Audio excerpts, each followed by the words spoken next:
Good afternoon, students. Today we are going to continue with the unit on survival, and we are going to read about Sherpas. So please open your book to page 217 for this lesson.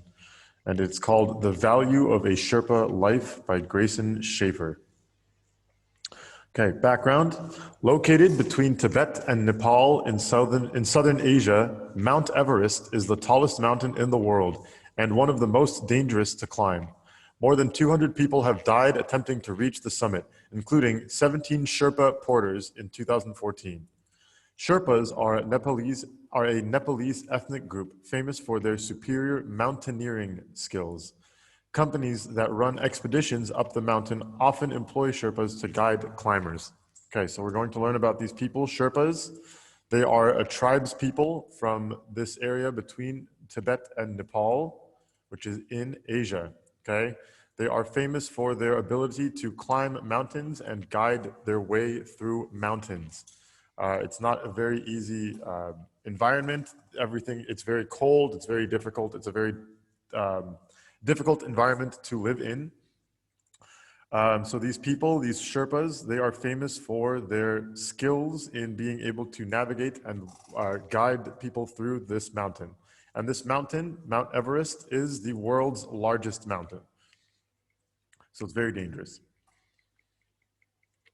On April 18th at about 6:30 a.m. local time, an avalanche swept down off the west shoulder of Everest and killed 16 climbers. To anybody who's familiar with Everest climbing, it should come as no surprise that all of the men were Sherpa porters. Sherpas are Everest's workforce, the literal backbone of the climbing industry there. The men who were stuck were either carrying 80-pound loads or 40-kilogram loads to camps 1 and 2, or they were on their way back to base camp. Without the hard work of the Sherpa porters, it would be largely impossible for Americans and Europeans with slightly above average physiology and well above average disposable income to scale the world's tallest mountain. Okay, so this mountain is so tall that it has these camps that are set up around it. So there are numbers like Camp 1 and Camp 2 or Base Camp, which is at the very bottom of the mountain. It's where you start the expedition. So these people were killed when they were trying to reach these safe places in the mountain where they can stay safe. This word physiology here is another word for like the human body. So like how healthy you are is your physiology, has to do with your physiology. How strong you are has to do with your physiology. Okay, increasingly, the pinnacle of adventure tourism, the summit of Everest, comes at too steep a cost. In the August 2013 issue, I wrote a story titled Disposable Man about the routinization of Sherpa deaths on Everest. Today's avalanche was the worst accident in the history of the mountain. Add to this the April 2nd death of Sherpa Mingma Tenzing, who was working for the Peak Freaks expedition, as well as at least a dozen serious injuries from the avalanche, and 2014 stands out as the bloodiest year in Everest history. All before most teams have even set foot on the mountain. So we were talking about survival and hazardous environments. So this is telling you how dangerous it is in and on Mount Everest. So in this year, 2014, there were many people that had died before even climbing the mountain. That's how dangerous this mountain is. Before they even had a chance to climb up, there were several people that had died. And a lot of them were Sherpas as well. And Sherpas are very famous, again, for being able to live on the mountain and navigate through the mountain easily. Yes, something needs to be done. There's no question that guiding on Everest is ethically fraught, but shutting the industry down would anger the outfitters, clients, and most of all, the Sherpas. That last group would lose jobs that pay between $2,000 and $6,000 per season in a country where the median income is $540 per year. If, say, 1% of American college-aged raft guides or ski instructors were dying on the job, the mortality rate of Everest Sherpas, the guiding industry would vanish. But Himalayan climbing is understood to be extremely dangerous, and people who play the game still cling to its romantic roots in exploration, rather than its current status as recreational tourism. The answer isn't decreasing or ending the climbing business on Everest. The solution is increasing the value of Sherpa life, because right now, despite what anybody may feel in their heart, the industry clearly values life on a two-tiered basis. Westerners at the top, Sherpas at the bottom. Okay, so what this paragraph here is talking about is what they consider the value of a human's life, okay? So Sherpas are still humans, they're still people. They have this job, and their only job is to basically guide very rich and wealthy Americans and Europeans up and down this mountain whenever the season is right for it. So they make a lot of money for their country, for the place that they live. They make a lot of money. And then it's comparing the fact that they are dying in very high numbers to the fact that Americans who have a similar job in America, for example, people who are ski instructors or people that are raft guides. A raft is like when you're on a river on a boat. It's a very fast river, and you're trying to go through the very fast river on a very, very small boat. That's a raft. So what they're saying here is that if the same percentage of Americans who do this sort of dangerous type of job in this industry were dying at the same rate of these Sherpas that are dying in Mount Everest, then this whole industry in America would completely stop. But it doesn't stop in this area.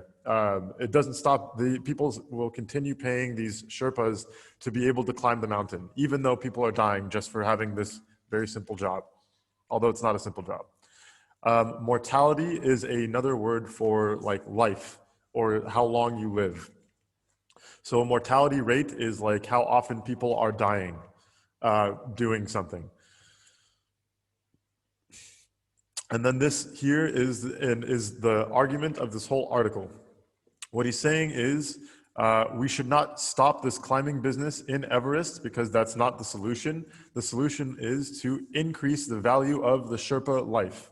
Because now, as of now, these people, these Sherpas, their lives are seen as less valuable or less important than the Westerners or the Americans or the Europeans that are going on this expedition.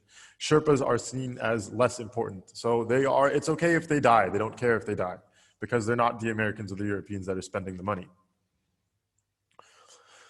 Want to know what a Sherpa life is worth? You only need to review the numbers that I reported last year. Lower pay, lower standards for rescue insurance, lower payouts on accidental death coverage in general, and perhaps most significantly, the amount of time that Sherpas spend making laps through the deadly Kumu icefall and up the Lhotse face, ferrying loads of predominantly Western expeditions so that clients can arrive fresh and minimize their exposure to the hazards of the mountain.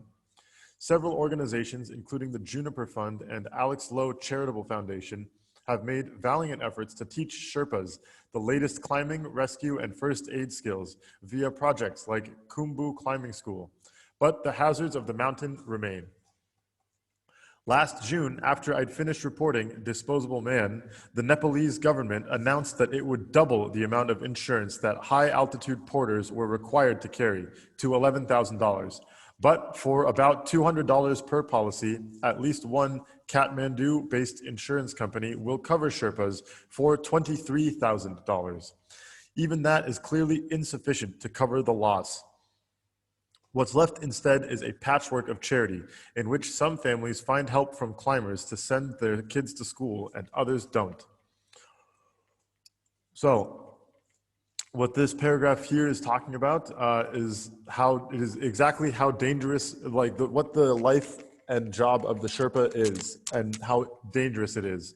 So these two places, this Khumbu Icefall and the Lhotse Face, these are both parts of Mount Everest. They're both parts of the mountain that are very famous. So they have names, they're very famous places.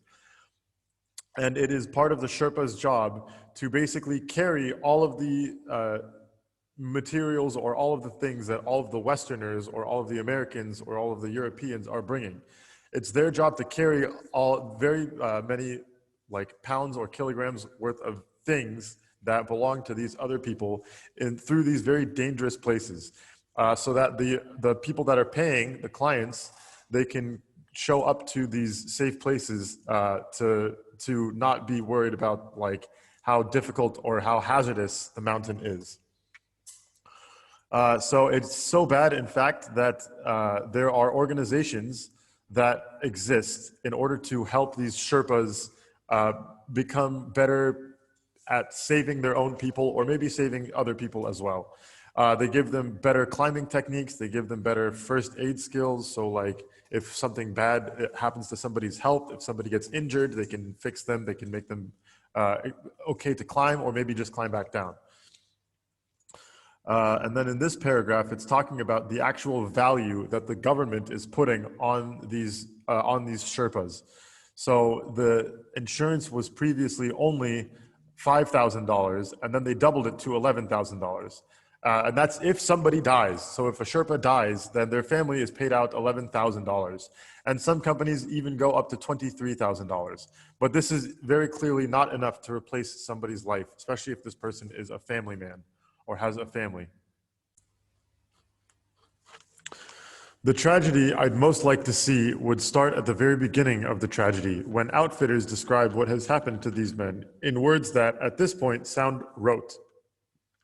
A typical blog post on an expedition website follows a predictable pattern, like this one from earlier this month. Our team is overwhelmed with sadness. Our prayers go out to his family at this extremely difficult time. Tea lights have been lit. We hang our heads in sorrow. But after sorrow should come an acknowledgement of the deep sense of responsibility that is tied into hiring somebody to do such a dangerous job for an end result that's ultimately meaningless. In the press, largely as a result of a faulty translation to English, the deceased are always referred to as Sherpa guides. It's generally a misleading job title for the men, and one or two women, who each day lean into their pack straps and haul supplies up the mountain for paying clientele. As guides and Sherpas begin to wake up today in Nepal, they'll commit themselves to finding the remaining bodies. They'll loiter for hours, shovels in hand, under the same serac that killed their friends. The Buddhist tradition is strict about needing a body to cremate if the deceased is to find a speedy reincarnation. In the days to come, there will be 16 different puja funerals ceremonies, most of them in the small villages of the Khumbu Valley. In every village, there are already houses with missing men. Their photos, usually faded, smiling and standing on the summit of the world, are still hung for visitors to see. Now there are 16 more. Okay, so what these paragraphs here are talking about is, what this one here is talking about is that there's not enough done to respect or acknowledge the loss that happens when these people are injured or killed or lost during these expeditions. It's something that they write repeatedly, and it's usually the same thing. And it's almost like, okay, you acknowledge that it's really sad, but other than that, you sort of don't care about the loss of this life. There's no sense of responsibility over what has happened, even though the only reason this person had died was because of these rich people that are paying these poor people to do this dangerous job in the first place. And then it talks about here how in this paragraph, it talks about how the press or how the news will talk about the death of these Sherpas, and it treats them as more objects than people. And then here it tells about how the Sherpas react to the death of their own. They have to go back to this mountain where these people died to find their bodies, because it's part of their religion. It's part of their religion that they must find this body in order to burn the body, so that the body can move on to reincarnate. Reincarnation is after you die, or after someone or something dies, it comes back in another form, in another life. This is a belief that Buddhists and Hindus and some other religions believe happens when you die. So to these people, to these Sherpas, they believe that when they die, they will be reincarnated, which means their spirit or their soul will come back in another form in another life. And then it just finishes this article here about talking about all the funerals that will be happening about these people that are dying.